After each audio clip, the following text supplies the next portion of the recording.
Hello friends, Duncan here. I'm in the middle of my next adventure. I'm doing a coast-to-coast trip around Florida. So I started off a couple of days ago on the northeast coast of Florida and explored a lot of A1A, which is a scenic highway, which goes all the way down the east coast. And I've made my way now to Marathon, Florida, which is in the Middle Keys.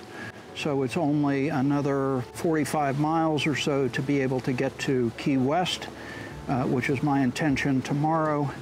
I've booked a hotel here in Marathon to stay for 2 nights, and basically we'll make a day trip to Key West tomorrow and hopefully leave some of the bags and everything behind.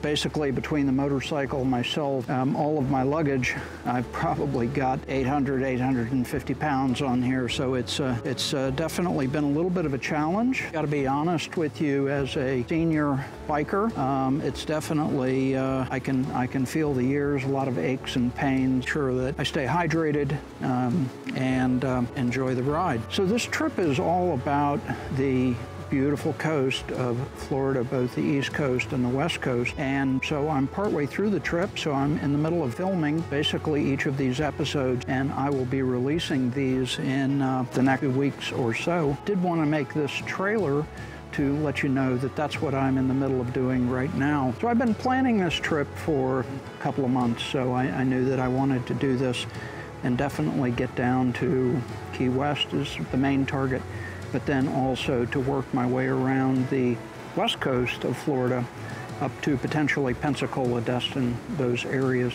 and then make my way back to South Carolina. So in the past couple of days, I've put in close to 1,000 miles and been pretty interesting. Been a little bit of a hard push. This morning I had several hundred miles on what's called the Florida Turnpike.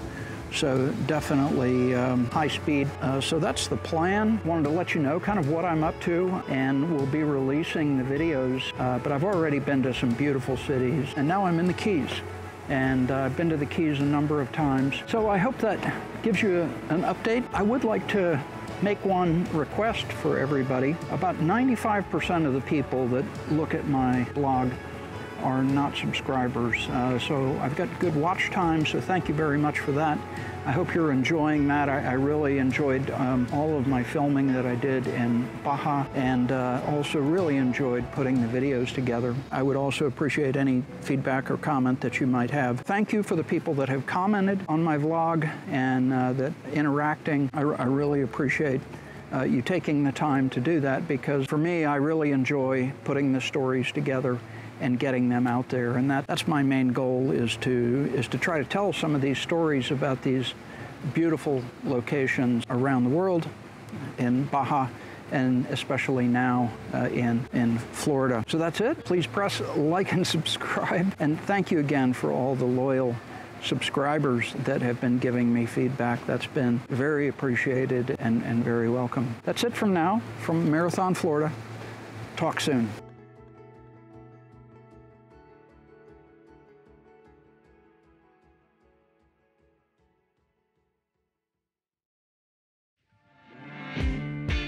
Hello friends, Duncan here. Finally on the road after several months of planning, researching, and working out my route. I've also been working hard to get the bike ready and recently had it serviced and everything checked out. Perfect. It's a little chilly out this morning, down in the 40s, and I'm wearing my liner inside my jacket, at least to start with. Pretty sure as I head south, things will warm up a good bit. It's always great finally getting out on the road, where all you have to deal with is the bike, the road, and navigating through traffic. Although my bike is fully loaded, it becomes weightless as soon as you get up to speed and the wheels start turning. That's always such a great feeling. So this will be episode 1 of my series of my journey on the east and west coast of Florida. Initially, I've got some interstate riding to do to get to the Florida state line. Then I'll head east. My first stop will be Fernandina Beach, where I plan to get a late lunch. And then this is the starting point of A1A, the coastal route. I'm really looking forward to exploring both the east and west coast of Florida, with the highlight being the visit to Key West. So sit back, relax, and I hope you enjoy watching the video as much as I did putting it together.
To start with, I've got about a 30-minute ride on Interstate 26 to be able to join up with Interstate 95 headed south.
So A1A is the road right here.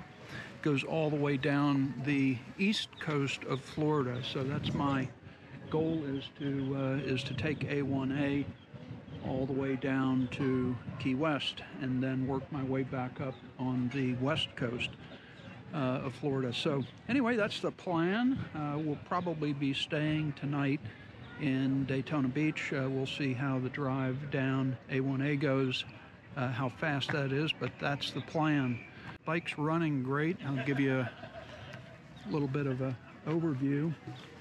Pretty heavily loaded up currently. I've got both of my Vario panniers expanded out, and in addition, I've got my top case. I've got my drone and some of my electronics in there, and then I also have a tail bag. Anyway, that's the plan for the rest of the day.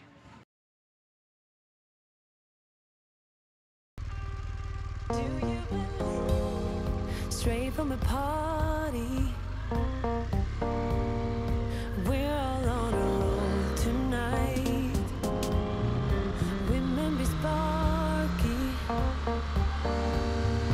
All the men be dancing right, moving my body. Clubbing feels so sweet. We turn and turn and turn again. We turn and turn and feel the heat. Straight from a party, music's coming your way. I will be smiling, you'll be so fine. Do you believe there's a young world in my heart, telling me to dance, taking a chance? If you believe there's a young world come about, young world shaking the ground. Straight from a party, clubbing till the morning break, moving your body, talking to my soul. And I got all my sisters to the right, we'll be moving till the break of light. And I got all my brothers within sight, turning till the clock was struck 1, 2, 3, 4. Pretty people dance, pretty baby darling. Pretty people dance, pretty baby darling. Pretty people dance, pretty baby darling. Pretty people dance, pretty people dance. Do you believe there's a young world in my heart, telling me to dance? Crossing over to Little Talbot Island State Park. Just beautiful, beautiful. Young world shaking the ground. There's no better way. Together we're alive. Last night got us all on fire, brought us higher. Do you believe? Oh. So I unfortunately found out that the ferry at Mayport was actually temporarily out of service until May. So that left me really no alternative than to link up with 295 and then to take 95 south. So I wanted to try to avoid the interstate, but looks like that's what I'm going to have to do, and then I'll take the first exit that I can to be able to get off to go to St. Augustine. So, little change of plans.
a faster car. Nothing can break me, no, nothing can break me.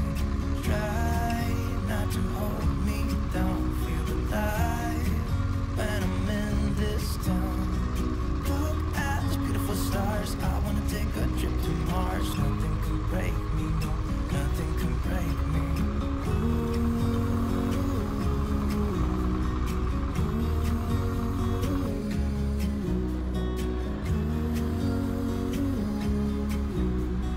Look at these beautiful stars, I wanna drive a faster car.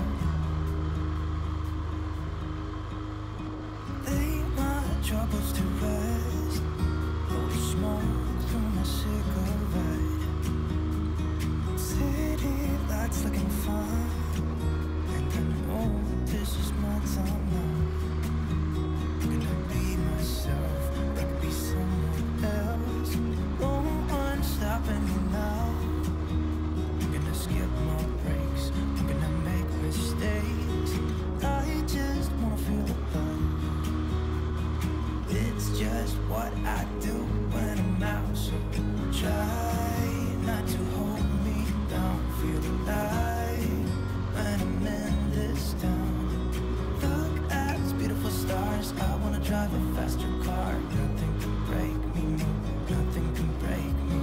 Try not to hold me down, feel alive when I'm in this town. Look at these beautiful stars, I wanna take a trip to Mars. Nothing can break me, no, nothing can break me.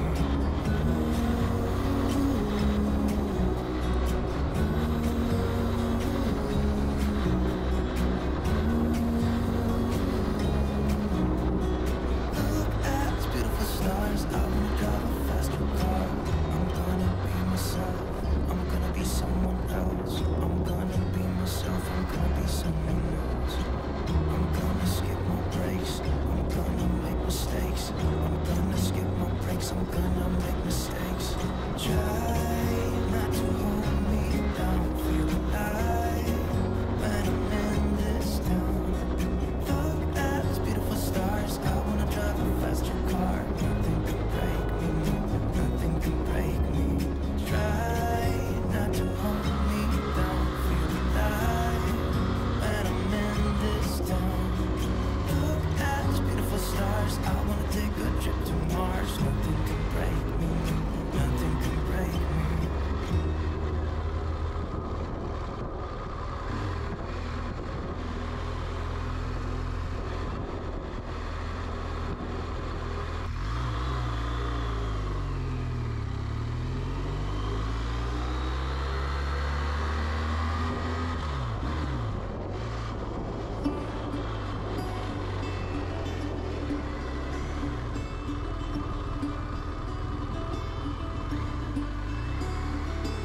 Caught behind Venetian blinds, out of reach for the city lights.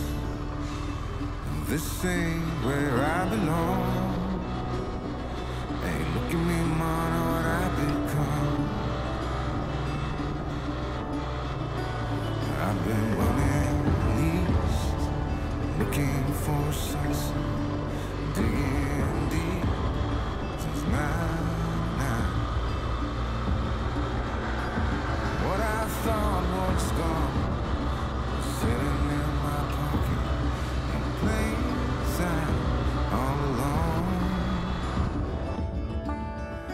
I think it's time for me to go, burn all bridges.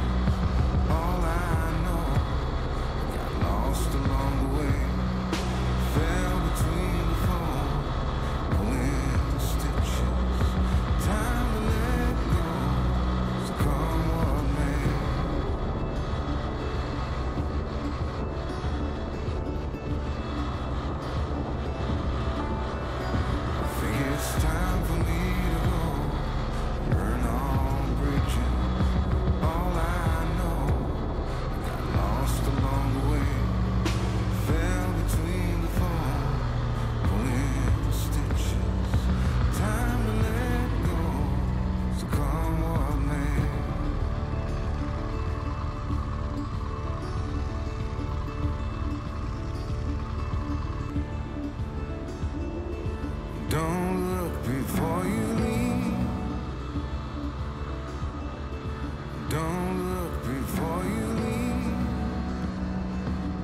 you give, you get to keep. So long, farewell, bye-bye. Let's have a toast for those lost old lives. And my crooked little heart that seems so rebellious is falling apart right now. I'm bleeding, an easy kill, gonna leave it all behind. I think it's time for me to go, burn all bridges. All I know, I got lost along the way, fell between the four, pulling stitches. Time to let go, so come what may.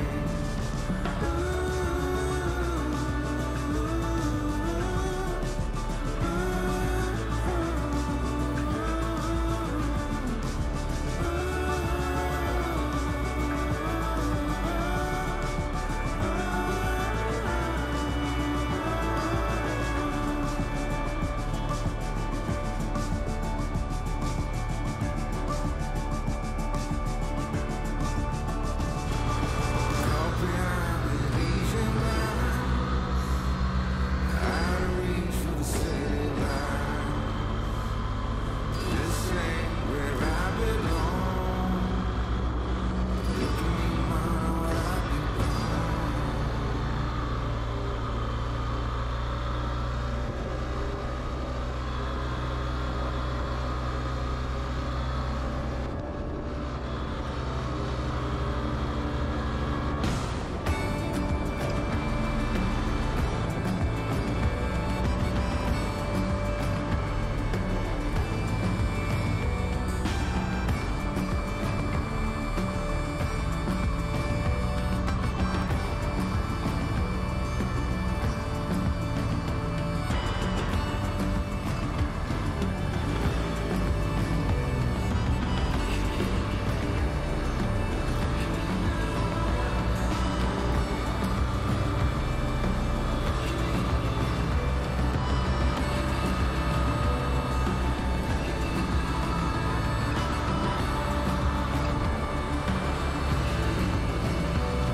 Hello friends, Duncan here, currently located in Daytona Beach, Florida, and I wanted to give you a little bit of an overview on the map of what's ahead.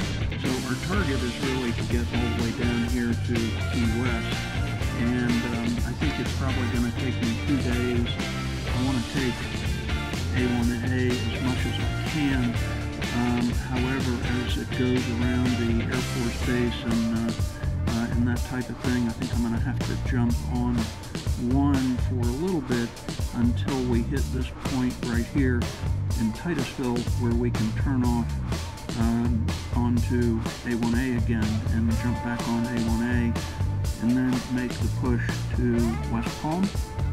And so far so good. Bike's running perfect, and really enjoying that. Nice cool weather yesterday, actually much cooler than expected.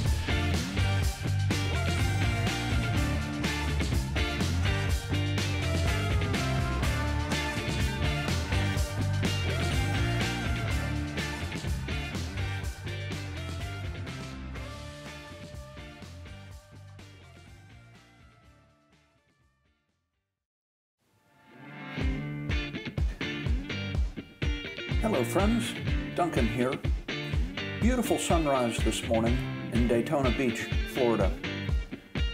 Had a great long ride yesterday down from Charleston, and now it's time to load the bike. Taking my time to make sure I get all of my BMW Vario panniers and top case, Also getting my tail bag attached, making sure everything is secure and ready to go. Checking the bike over to make sure everything's ready. We'll check the tire pressure as soon as we get on the road and we get rolling. Bike ran perfect yesterday, and that was a lot of fun heading down.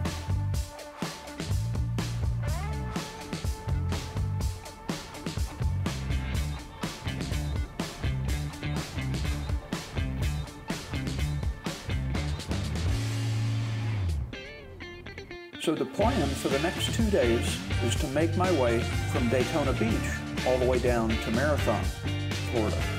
We'll make a stop tonight in West Palm Beach, and then the next day pass through Key Largo on the way down to Marathon. Marathon is within about 45 miles of Key West, which is our ultimate destination. Enjoy.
So traveling alone has its advantages and disadvantages.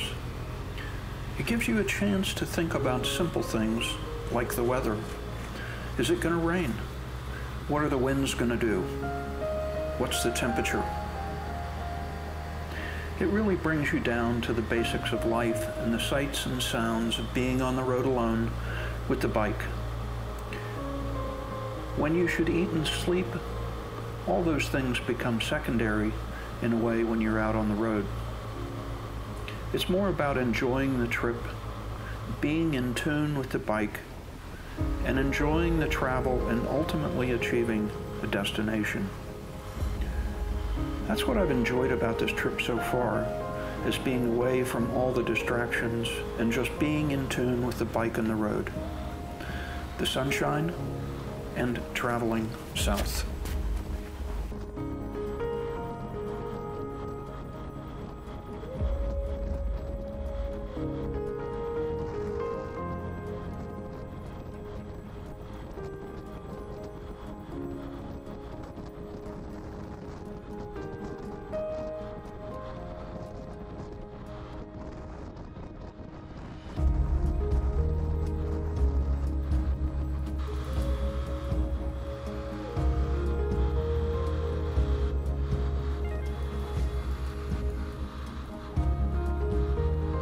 And that's what this episode is really all about, traveling south.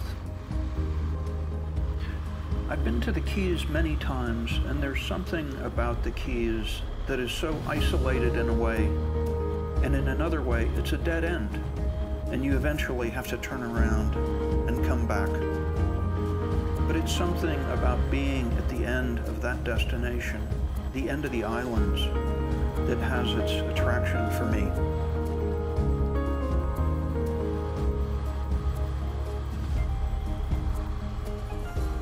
All the isolated keys and islands and bridges and traveling in the beauty of the coast.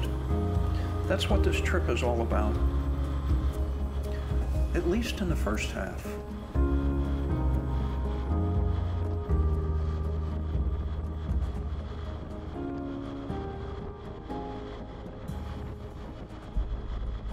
In the second half of this series, we'll make our way back through the west coast of Florida, traveling across the Everglades and up the beautiful west coast on the Gulf of Mexico side. So please enjoy as we travel south.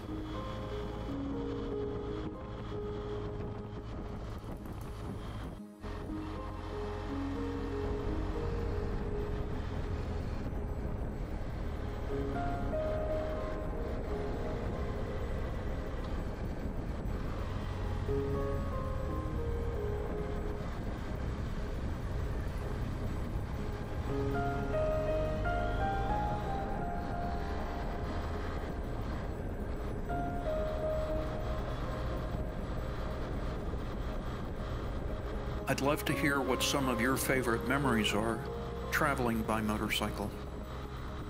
Please leave them in the comments, and I look forward to hearing about them.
After a beautiful day of riding along the coast of Florida, we finally arrived at the hotel for the evening.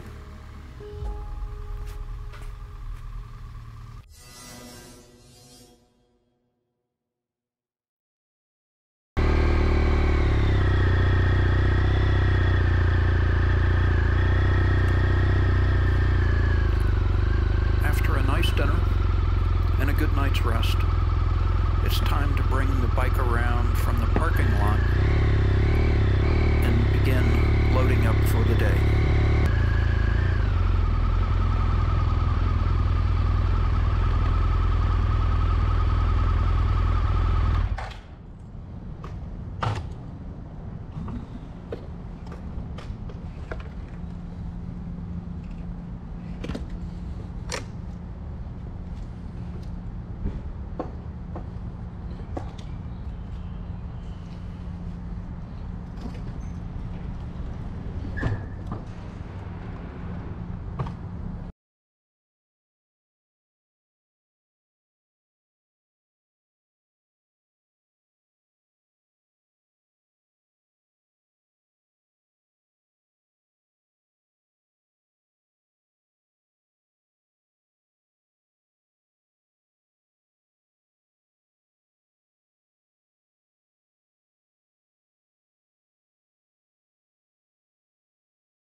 After studying my route options the night before, I reconsider my route and decide to get on the Florida Turnpike headed south, getting me down to Homestead and eventually down into the Florida Keys.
As we leave the Florida mainland, we're getting ready to go across a very special part of the road that connects down to the Keys, known as the Blue Wall.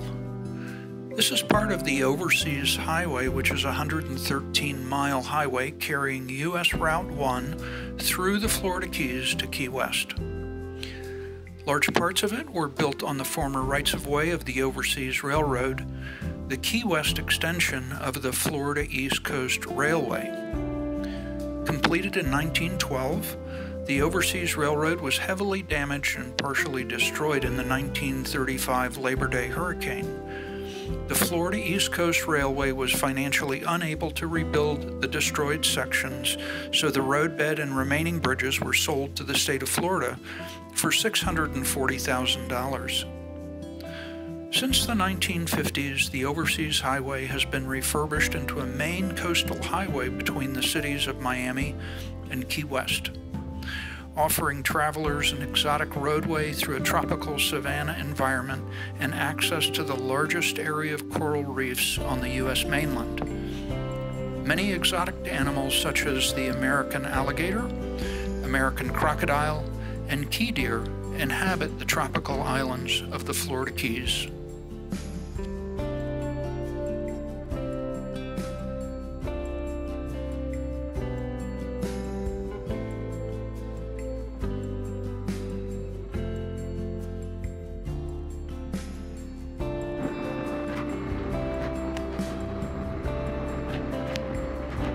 Cruising right along, making very good time.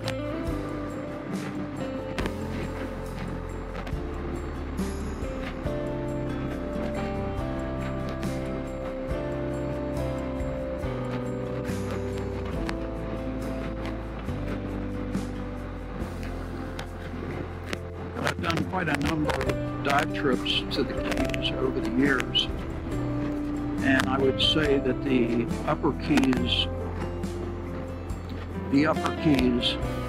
is really one of the best places to dive. You've got the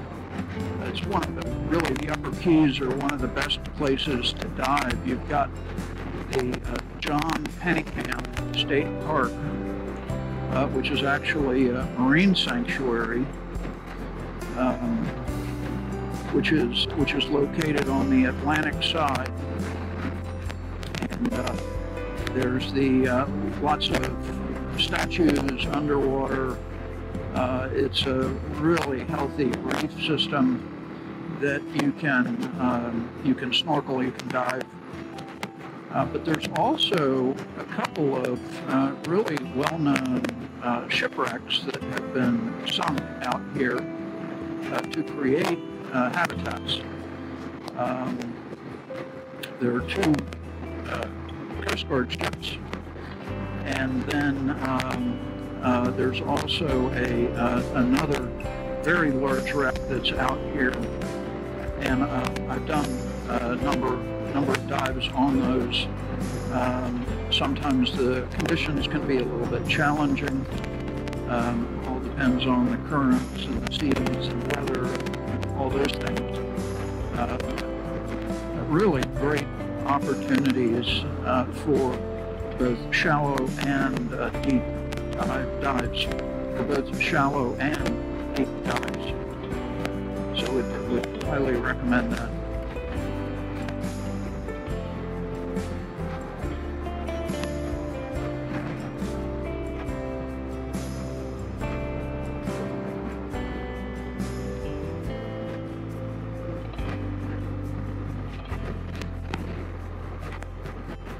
Policeman there. I'm pretty sure that was a R1250 RT, the police motors that he was sitting on. Looked like it. So we're coming up onto Werner Creek.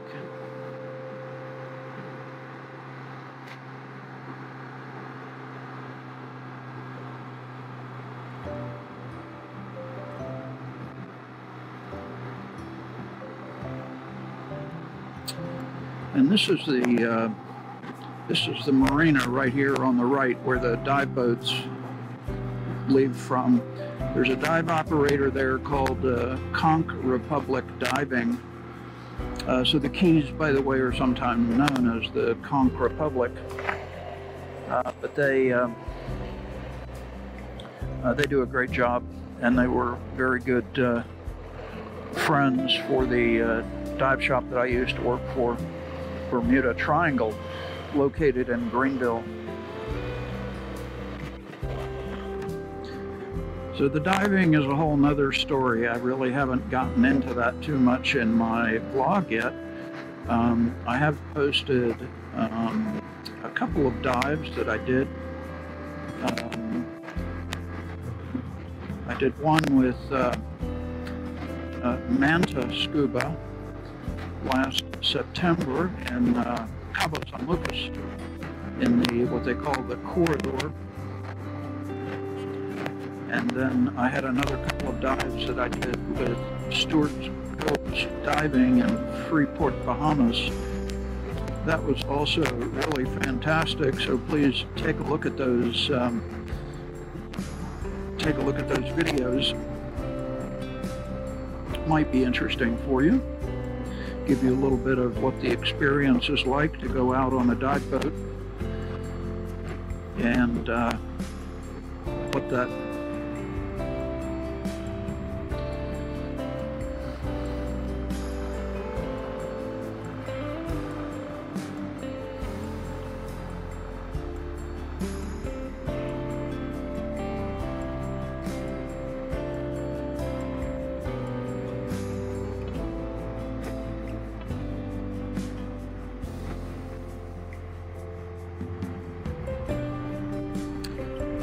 Theater by the Sea, very popular place.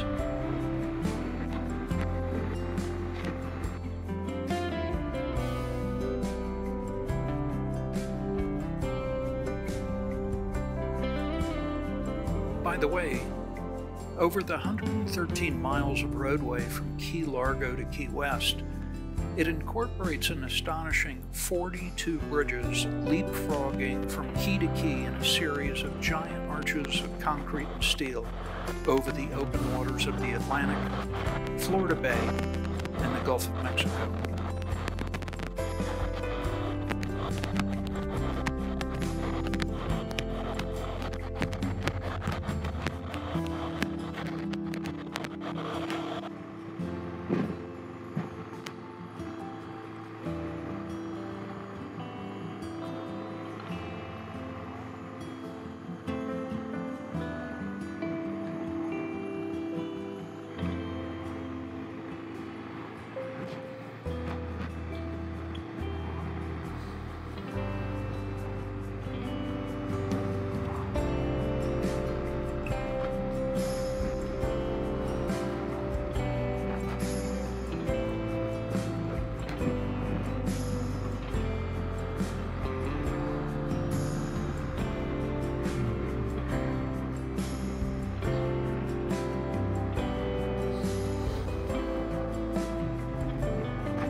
This is the Florida Keys, absolutely. Look at the color of this water, beautiful green.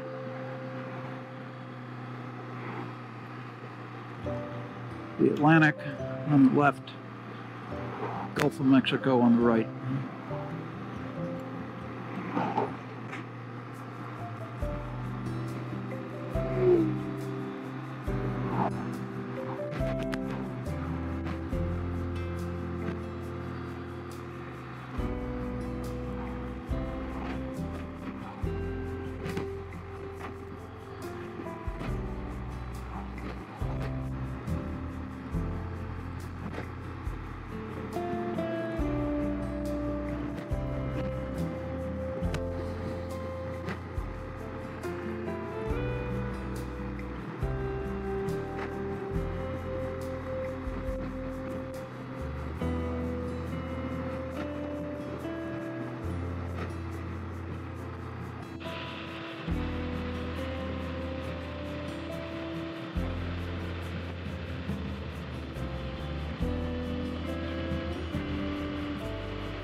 It's been a long day of riding, so I decide to stop at one of my favorite restaurants for a late lunch before checking into the hotel.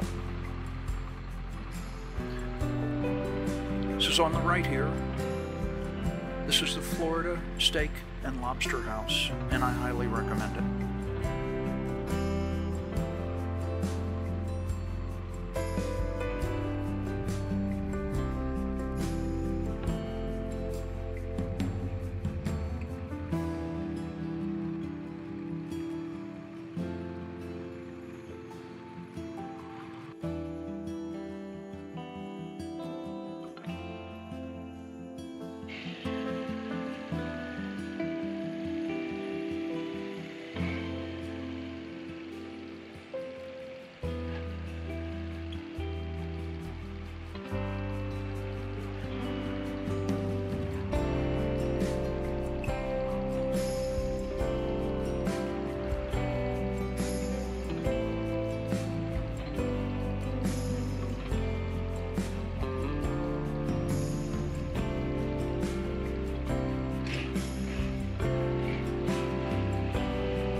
Hello friends, Duncan here. I'm currently in the middle of my trip exploring Florida's beautiful coast, and I started off 3 days ago at the northeast coast of Florida in the small city of Fernandina Beach, and making my way south on A1A all the way down into the Keys. So I'm currently located in Marathon, Florida. I'll be here for 2 nights, but tomorrow I'll make a day trip down into Key West.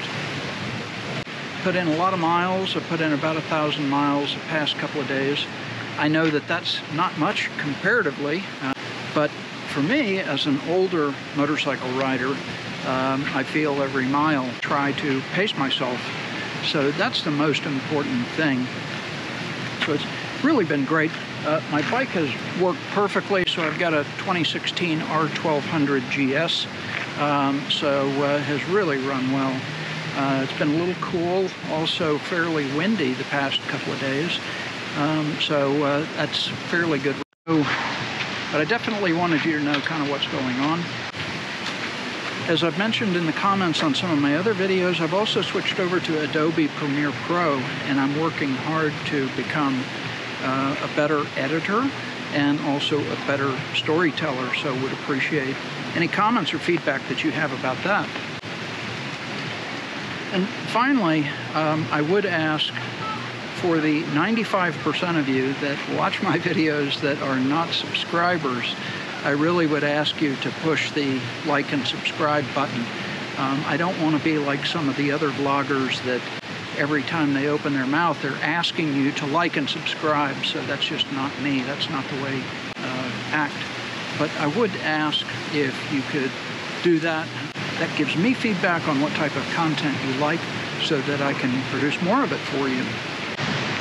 So that's it for today. Again, thanks for watching and take care.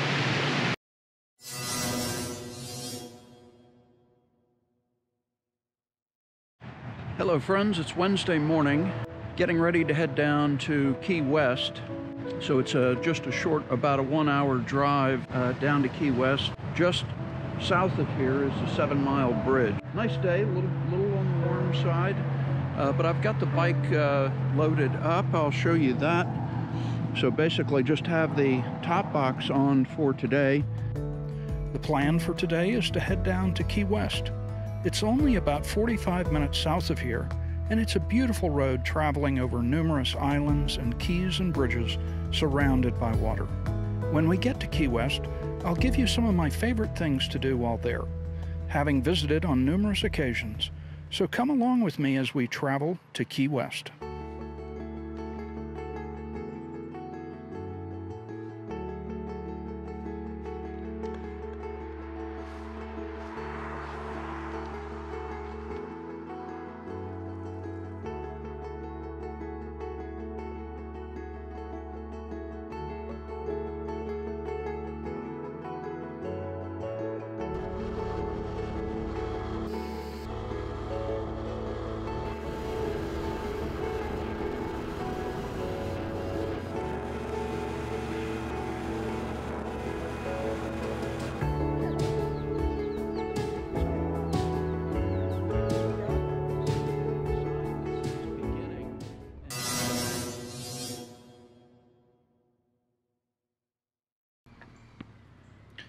The 7-mile bridge has a total length just short of 7 miles and a width of 38 feet.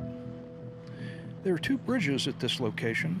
The modern eastern bridge is open to vehicular traffic, while only portions of the older bridge are open to pedestrians and cyclists. The older bridge was constructed from 1909 to 1912 under the direction of Henry Flagler as part of the Florida East Coast Railway Key West Extension, also known as the Overseas Railroad. The current road bridge was constructed from 1978 to 1982. The vast majority of the original bridge still exists, although the swing span has been removed. The 2.2-mile section from Marathon to Pigeon Key was used as a fishing pier, and access to motorized vehicles was closed to motorized traffic in 2008 and reopened in January 2022 after extensive renovations. Fred is the resident evergreen tree and is unique for a number of reasons. First, Fred has rooted and grown out of the old 7-mile bridge with no soil and exposed to the sun, salt, water, and winds the Florida Keys are known for. It defies nature for Fred the tree to survive in such conditions, which has become a symbol for surviving and growing in adversity. Next, the Australian pine is not indigenous to the area. Like many transplants who have settled in the Keys and quickly become locals, Fred planted roots and has stuck around ever since. Its out-of-placeness has led locals to take a liking to the tree and everything it symbolizes. While it's unclear where the name came from, the residents started calling the tree Fred, and the name has become as entrenched as the tree itself. Finally, that's why when US 1 was finally reopened in the aftermath of Hurricane Irma in 2017, locals were pleasantly shocked to find Fred still standing.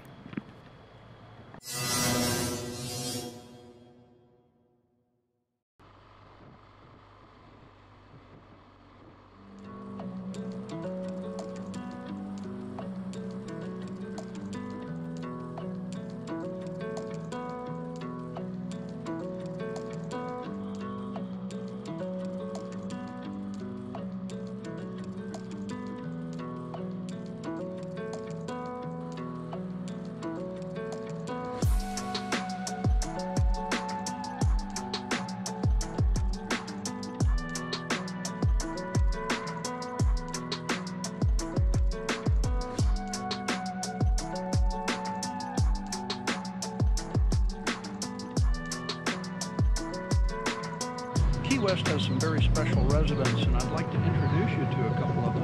There are a few of them right over here. Hey. Hey.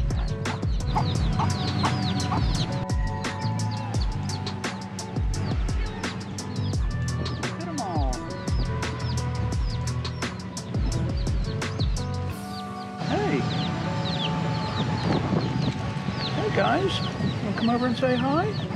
Hey. Hey, come here. Come here and say hi. Hey, guys. Hey. Hey, guys. How are you? I'm currently located at the intersection of Whitehead and Fleming Street here in Key West. And this spot here has a distinction of where US 1 is mile 0. So this is actually, you see here, where US 1 begins, which then travels all the way up. So we've driven quite a bit on US 1 and also the coastal route A1A over the past days. And so this is the sign that says beginning, and just across the street is the sign that says end.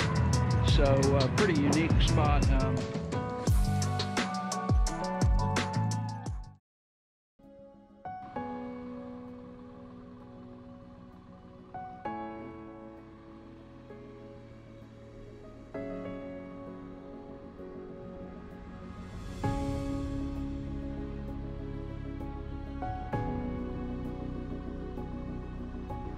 The southernmost point buoy is an anchored concrete buoy in Key West, Florida, marking the southernmost point in the continental United States, the lowest latitude land of the contiguous North American states. It's 18 feet above sea level. The large painted buoy was established as a tourist attraction in 1983 by the city at the corner of South Street and Whitehead Street. The concrete buoy has overall withstood several hurricanes and is a gathering place for photographs and tourists. The paint job was damaged by Hurricane Irma in September of 2017, but it was refurbished later that year by the original artist. Cuba is roughly 90 miles south of this point in Key West.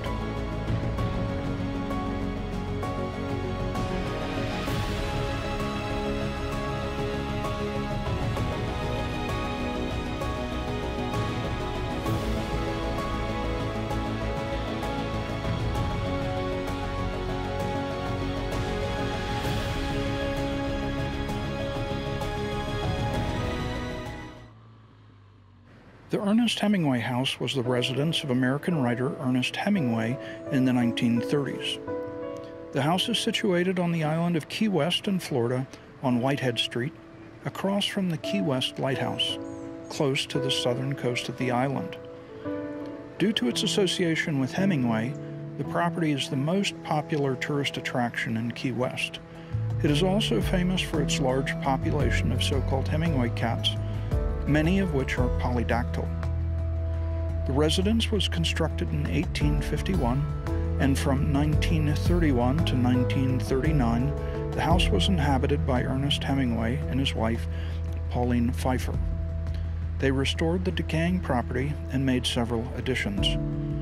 During his time at the home, Hemingway wrote several of his best-received works, including the nonfiction works Green Hills of Africa, The Snows of Kilimanjaro, and The Short Happy Life of Francis Macomber, and the novels To Have and Have Not and Islands in the Stream.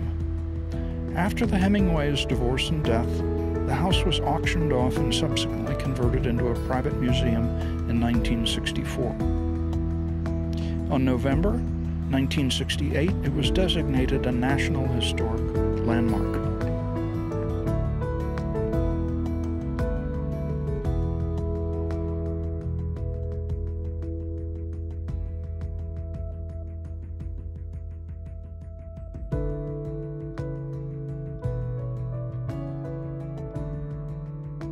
Mallory Square is a plaza located on the waterfront in Key West Historic's Old Town, adjacent to the cruise ship port.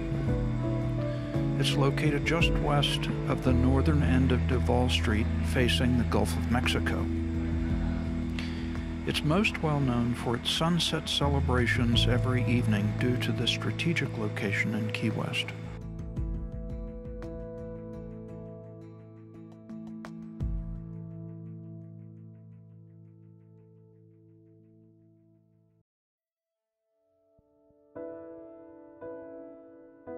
Duval Street is a downtown commercial zone street running north and south from the Gulf of Mexico to the Atlantic Ocean, just over 1.25 miles in length.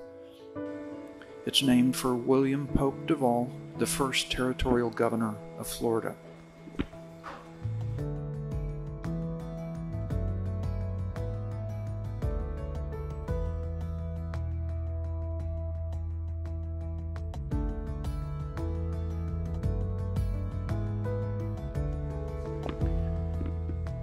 The Fort Zachary Taylor Historic State Park is also known simply as Fort Taylor and is a Florida state park and National Historic Landmark centered on a Civil War-era fort located near the southern tip of Key West, Florida. It has a fantastic beach that is well known for swimming and snorkeling.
Adventures with Duncan. Duncan.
Hello friends, Duncan here. Currently located in Florida City. This is pretty much the southernmost point of the Florida mainland, and I've just returned from crossing over from the Florida Keys. Stopped taking a little break. Bike's running great, pretty much a relatively high-speed run for most of the way, so 60-65 miles an hour. Bike ran perfect. So everything's really super loaded down as before. Just give you a view of that. So I've got both of my panniers on, getting ready to head on the road. I'm looking forward to this next stretch. I'm taking Highway 41 west through the Everglades, and this is the first time I've done that. Going to avoid the interstate, and it looks like a great road to see a different side of Florida. And Everglades are really famous for their ecosystem and all the habitats that are there, so looking forward to seeing that. Had a beautiful day yesterday in Key West, and today the plan is to leave from Marathon and head north on US 1, where we'll travel back through all the Upper Keys and Key Largo. Eventually, we'll make our way to Florida City, and then we'll take a left on Highway 41, which will take us through the entire length of the Everglades. So that'll be an exciting ride, first time for me going on that route, so really looking forward to it. Eventually, we'll make our way on the west coast through Naples. We'll travel through Naples, turning north along the coast, and eventually making our way to Fort Myers,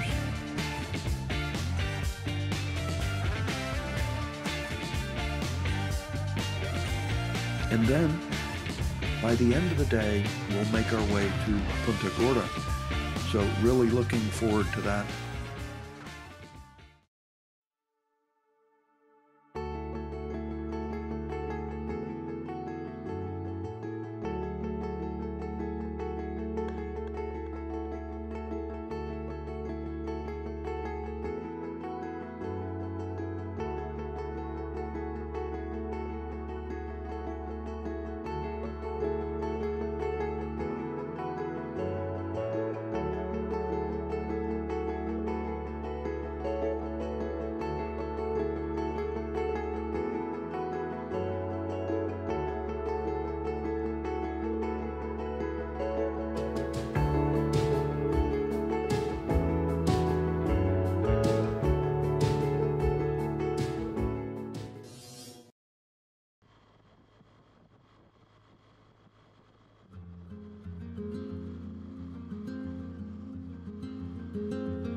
The Florida Everglades is a vast wetland ecosystem located in the southern part of Florida, covering an area of about 1.5 million acres. It is home to a diverse range of plant and animal species, many of which are found nowhere else in the world. The Everglades is a slow-moving river which begins at Lake Okeechobee in central Florida and flows southward for over 100 miles through a series of sawgrass marshes, cypress swamps, and mangrove forest, before finally emptying into the Gulf of Mexico and Florida Bay.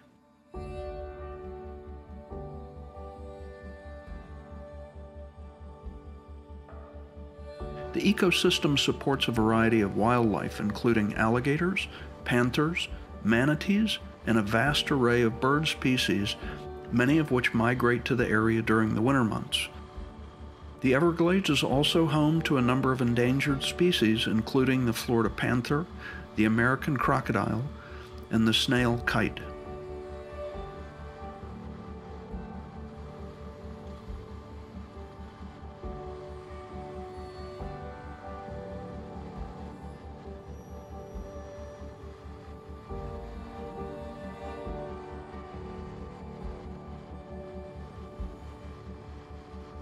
Despite its ecological significance, the Everglades has been greatly impacted by human activity, including agricultural development, urbanization, and water management practices.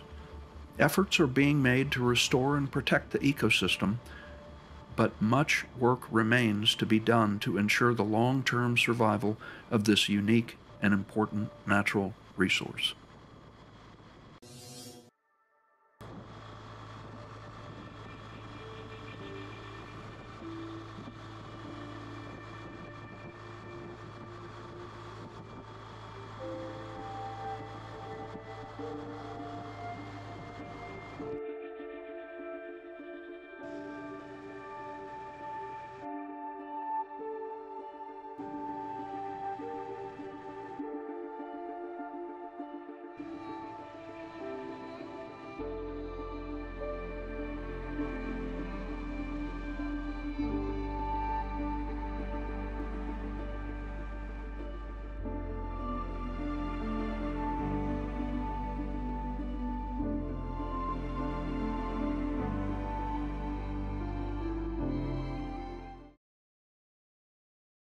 Just checking into my hotel room, I booked a room in Punta Gorda called the Wyvern. Booked it through Hotels Tonight, which is an app that I really like. I heard about it from a friend a few years ago. Got my bike unloaded. The manager of the hotel was kind enough to let me park my bike next to his.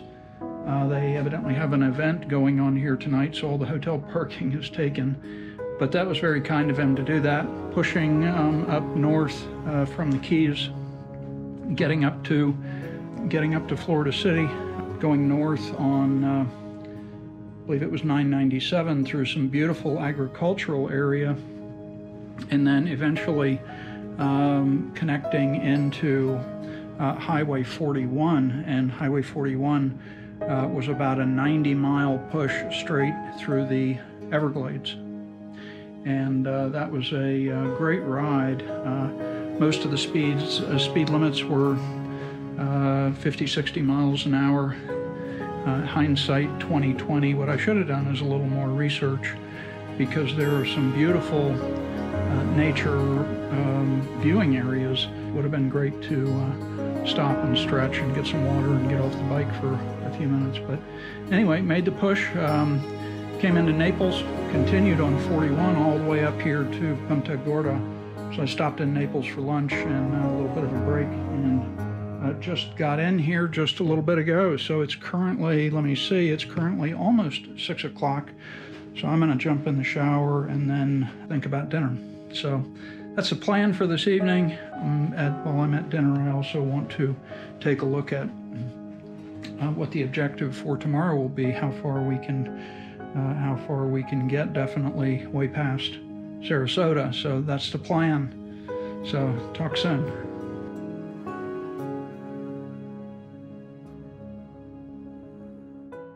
In episode 5, we'll continue our way north, leaving Punta Gorda behind.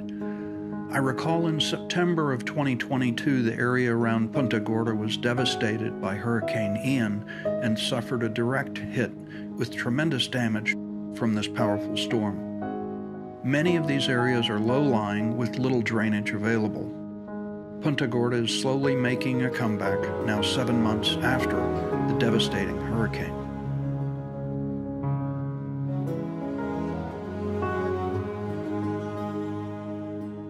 The hotel manager at the hotel I stayed at recommended visiting a local beach known as Blind Pass Beach. We'll make a stop through there, and then we'll eventually make our way to continue north. The goal today is to get as far as reasonably possible, but there is a big challenge getting through and around Tampa. I really want to try to avoid the downtown area, and therefore have decided to skirt the Tampa Bay area to the east and continue on Interstate 75 until just north of Tampa Bay. After that, I'll make a turn west and head for the coast. During lunch, looking at the map, I made the spontaneous decision to go to Crystal River. Turns out Crystal River is a beautiful area on Florida's west coast that is best known for its colony of manatees. I ended up staying at the Best Western Hotel, which had a wonderful seafood restaurant located just next door by the name of Crackers. Lots of fresh seafood specials and live music out on the back deck. This location ended up being one of the highlights of my trip. This video will encompass 2 days. The first day traveling from Punta Gorda to Crystal River, and the second day exploring Crystal River and flying my drone over some of the beautiful areas. Finally, I'm keeping an eye on the weather in the Florida Panhandle region. My foot has me reconsidering my future itinerary. So I hope you enjoy this video, and let's go.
stop on the interstate. I went to mount the bike as usual with my left foot on the left peg, and then swing my right foot over the top case to mount the bike. With the top case, it's a little bit of a stretch. As I was getting back on the bike, I felt a very loud pop on the outside of my left foot as I was pivoting to get on the bike. Despite wearing my heavy Forma adventure boots, this was extremely painful, and I had to get off the bike and recuperate for about 5 minutes. After that, I found I could put very little pressure and weight on my left foot, and it was fairly painful. This made me rethink my distance goals for the day and to try to find some place where I could rest and recuperate my foot for a while off the bike.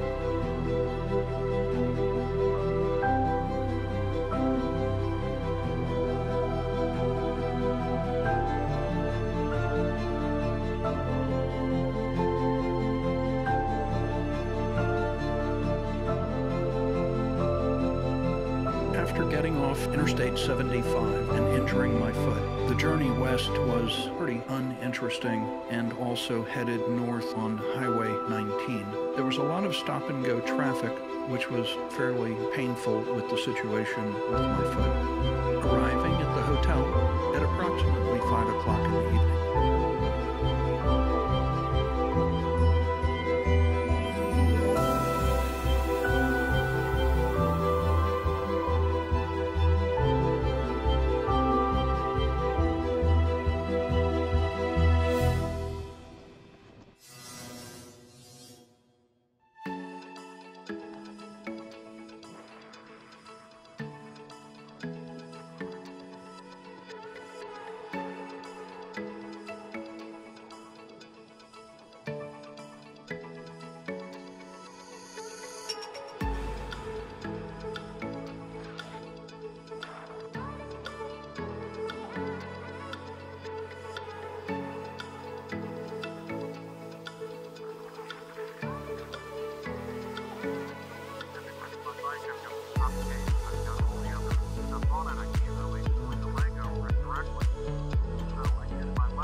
So sometimes you have to accept the inevitable and change your plans.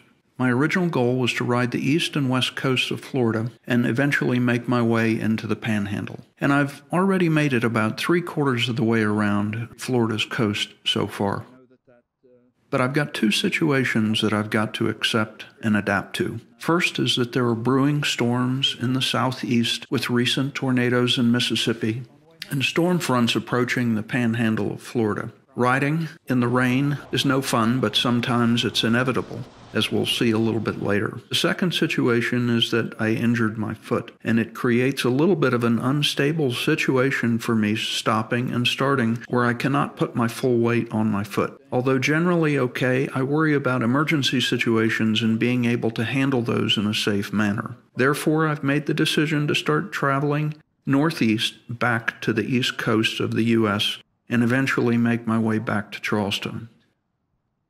This episode will begin that journey and transition across Florida back to the East Coast. I'll eventually have to find a place to stay, since I'll break the trip up into 2 days before returning to Charleston. So let's get the bike ready and get on the road.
As I begin to approach Jacksonville, I need to make a decision about where I'm going to stay for the night. After looking at the map and the various options, I decide on going to the small town of St. Mary's, Georgia. This is a beautiful little town located on the St. Mary's River that's also very close to Cumberland Island. It's a pretty small town, and in reviewing hotel options, there are a couple of bed and breakfast. I do find one that I've booked, and I make my way toward St. Mary's, Georgia.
Well, I made it into St. Mary's, Georgia, just a little bit earlier.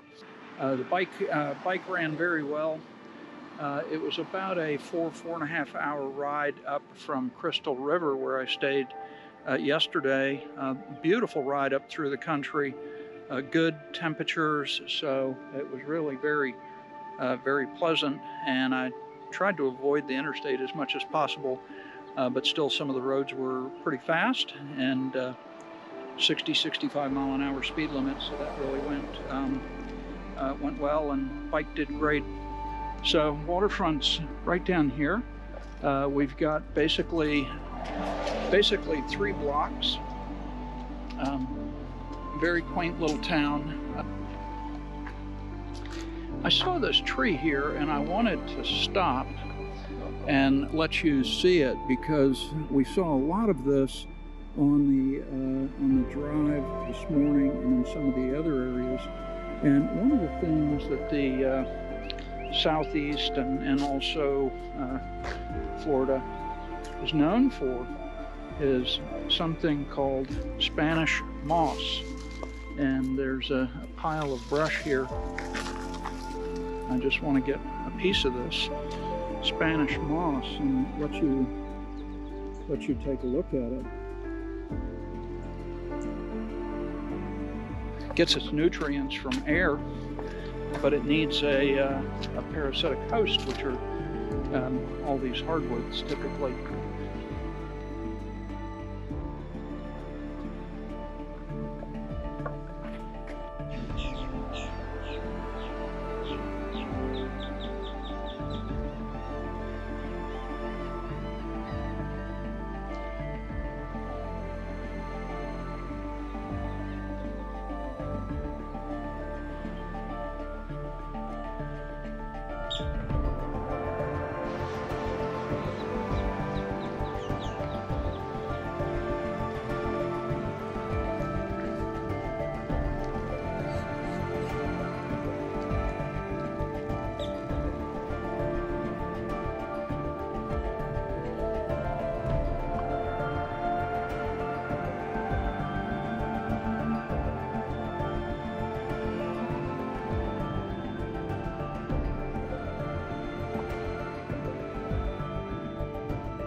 So I had this crazy idea to ride the beautiful coast of Florida on my motorcycle and document those locations and my experience.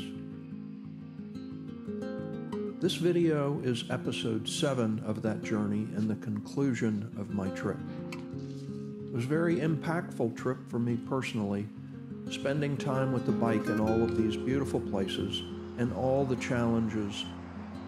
I wanted to share some of the highlights of my trip and some of the obstacles I encountered along the way. So I have ridden for many years in my life, but not too many long-haul trips. I've done the Dolomites in Italy a couple of times.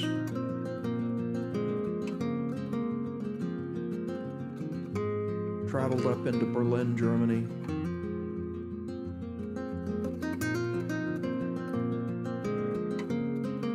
And I did a big East Coast loop a few years ago. But nothing this ambitious. Traveling to Key West on motorcycle is, of course, a bucket list trip for all bikers, but what's the fun of traveling the interstate all the way down? I wanted something more interesting, more content, and also to be able to document my journey along the way.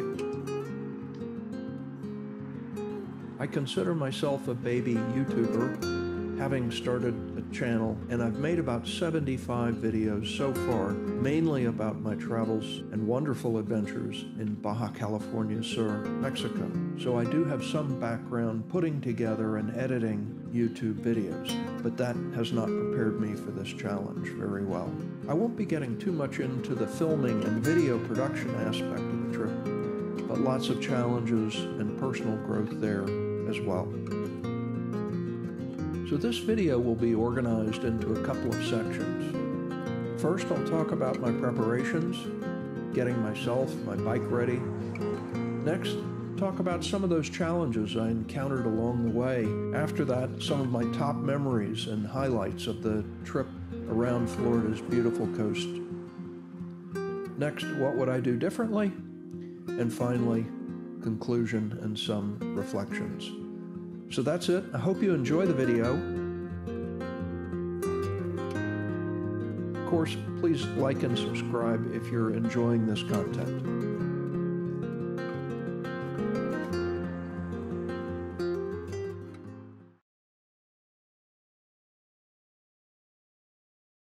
So as I mentioned, I really wanted to try to avoid the interstates as much as possible, and therefore, at least heading down the East Coast, I was focused on A1A and US 1. These are beautiful roads that are adjacent to the Atlantic Ocean, and was able to take them a good part of the way down the coast. There are some areas, especially around large cities like Miami, for example, where it's just not feasible to continue on the coastal route.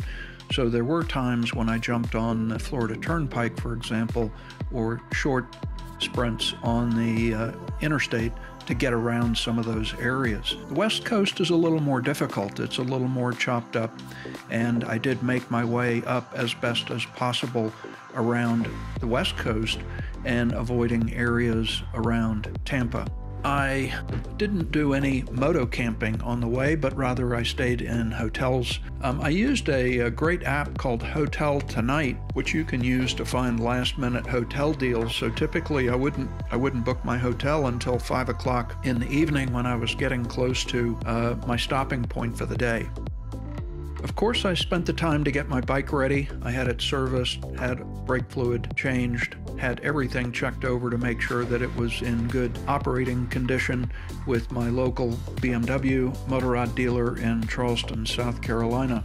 With regard to packing, I did take a basic set of tools with me, which included wrenches, screwdrivers, star bits, etc. that would be most common.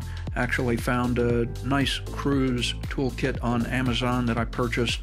Also found a battery-operated tire inflator, also a tire repair kit. So I have tubeless tires on my BMW R1200GS, and wanted to make sure that I had a way to be able to recover from a flat tire if that were needed. With regard to clothes, I did take my BMW rally jacket, which is very heavy jacket also has a number of vents you can open up along the way, especially along the sleeves and in the chest. Also wore the BMW 5 pocket jeans. They're a little bit lighter than the BMW rally pants, and I didn't think I would need the rally pants for what I would be doing. Also wore my Forma Adventure boots. Those are the high top boots to provide foot protection. Also had a number of cameras, GoPro cameras, video cameras, my drone, computer, etc., that I also packed up with me on the bike. So got all that together and pretty much had a set location for each of those things and kept that consistent throughout the trip.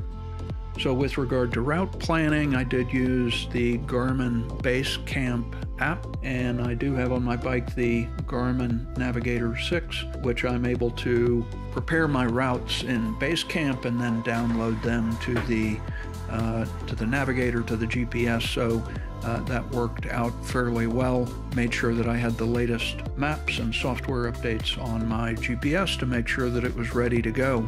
So that was it. I spent probably 4 or 5 months route planning and also getting everything ready, and to anticipate the trip, to plan that late March when I left. So that's the preparation phase that I went through.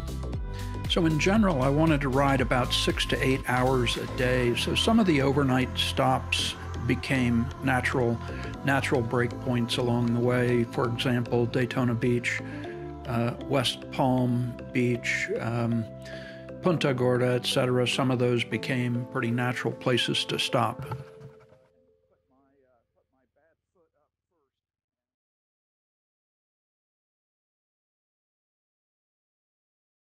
Next section I'd like to discuss is challenges along the way, things that I had to deal with while I was on the road. And the first one is, as a senior biker, is just aches and pains. Probably back pain was one of the main topics, so tried to manage that along with wrist pain. And really Aleve became my best friend along with BioFreeze. So in addition to that, unfortunately, I suffered a foot injury when I was traveling between Punta Gorda and Crystal River.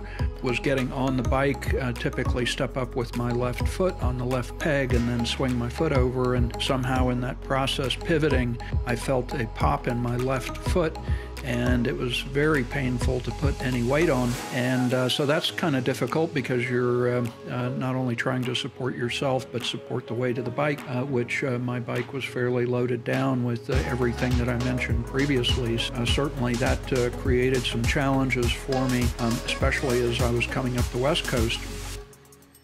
Another challenge is I think I had too ambitious of an agenda. I think I should have probably broken it up into smaller sections that were maybe a little bit more manageable, or allowing more rest time in between, I think would have been a good way to go. I think in general it was too ambitious. The other thing that I underestimated was some of the big cities and getting around them. And Miami, for example, even though I was trying to bypass Miami on the Florida Turnpike, there were still several major standstill traffic jams, and I probably lost about an hour and a half just waiting in traffic, sitting on the pavement. And this is about the point where the weather was certainly getting much warmer. And I think also with regard to the weather, there certainly was some unsettling weather that was coming through Mississippi and into the Florida Panhandle, that between the weather and the situation with my left foot, I made the decision to start making my way back home. Though I didn't make it completely around, my original idea was to try to make it to Pensacola or Destin, some of those areas. That was my original plan, was to do the entire East and West Coast. I was only able to do about 3/4 of the way before I ended up turning toward home from Crystal River back northeast. So, and I think, maybe another Another challenge was I did think that I would be able to edit and produce some of my videos while I was on the road, and what I found out was that basically too much time on the bike really wasn't able to do that. I end up in the situation where I ended up with a backlog of videos to produce. Those were some of the challenges that I was faced with and had to overcome along the way. So I hope that makes sense for you. I'd love any comments or questions that you might have about those topics.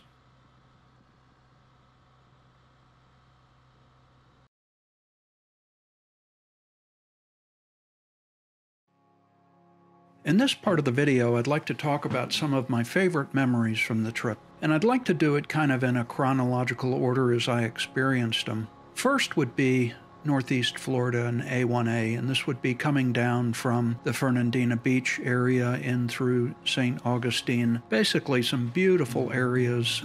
There are some beautiful parks right along the Atlantic and beautiful views out over the coast. So that was certainly one thing that I really enjoyed. Next is riding through the Keys. I always enjoy the Florida Keys, but this was special on the bike. Definitely going through a lot of the little towns, the Keys, the islands, and getting a view on both sides of the Atlantic on one side and the Gulf of Mexico on the other. You see it in the changes in the color of the water, and that's really when you know you're getting down to a special place in a special area. And I think part of that is also all of the bridges, and I would include 7 Mile Bridge in that general list of bridges that I crossed. I think that there are over 40 bridges in the Florida Keys. Another beautiful bridge was the Damas Point Bridge in Jacksonville. Had to go over that. That was really cool. Next is Key West. I really enjoy Key West. I try to get there at least one time a year and seeing all the sights and seeing everything. And it's really a thriving tourist economy, but also just a very special place, being on the southernmost point of the United States and some of the special things that there are to see there. So I did a video just specifically on Key West and what some of my recommendations are of things you should do when you visit Key West. Next would be the Everglades. This is really the first time I've passed through the Everglades, and looking at some of the ecosystem and some of the research I did about the Everglades National Park and the importance of the ecosystem. So that's certainly something that is worth seeing and worth taking a look at. Really impressed me. Next was a little beach that the hotel manager told me about. He was a motorcycle rider, and he said that I would really enjoy that, and I did. And it's a little place called Blind Pass Beach. It's really a crook in the road. Beautiful little area. Minnesota Key is the name of the island that it's located on, and would definitely recommend that.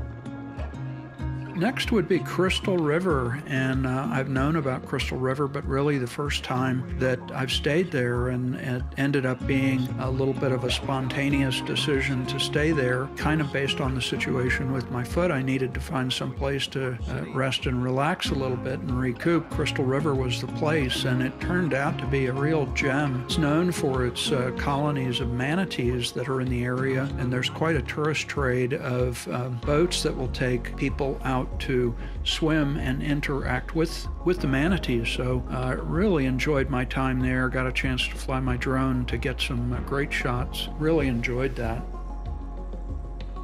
And then just before I came home back here to Charleston, I stayed in St. Mary's, Georgia. I've been there before. Beautiful little waterfront town on the St. Mary's River. Really a great place. A lot of super little seafood restaurants. Nice little quaint town, and would definitely recommend that. And I think the final thing that I really enjoyed that was one of my top memories is riding home in the rain. A little bit of rain on the way. Fortunately, it wasn't too heavy. No bike trip would be complete without riding in the rain, so really enjoyed that. Those were some of my top memories of my trip, and would ask what some of your memories might be, and if there are some other places on here maybe that I didn't mention that you would recommend, so I'd love to hear from you.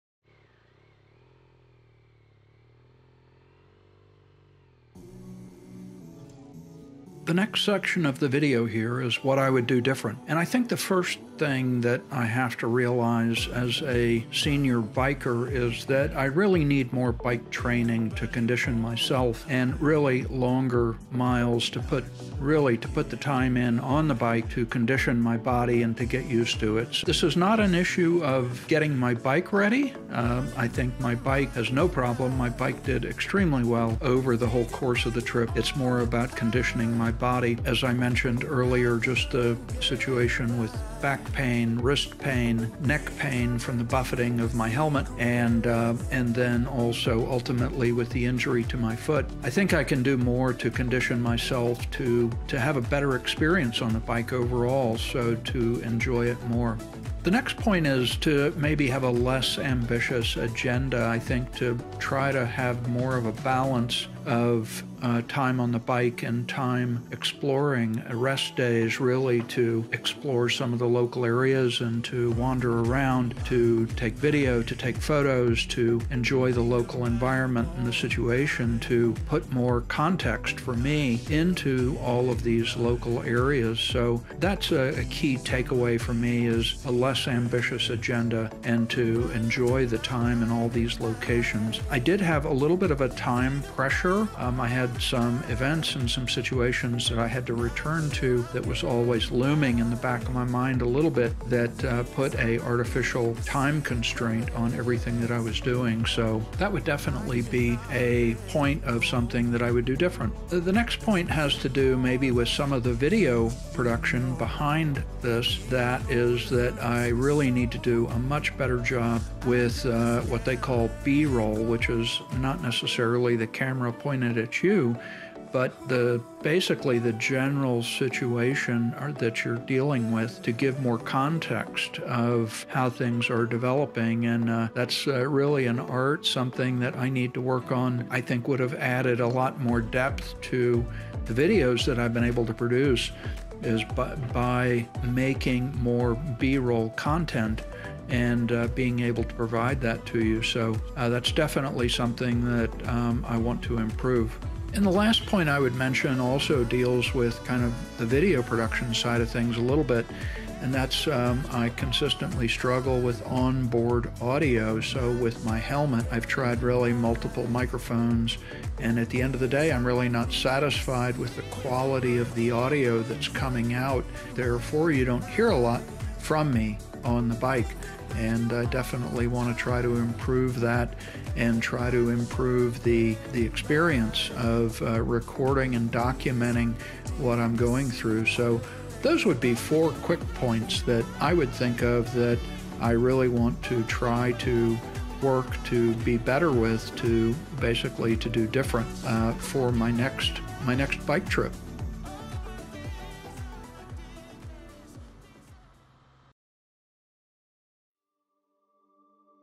So in conclusion, I have to say that I really enjoyed the trip.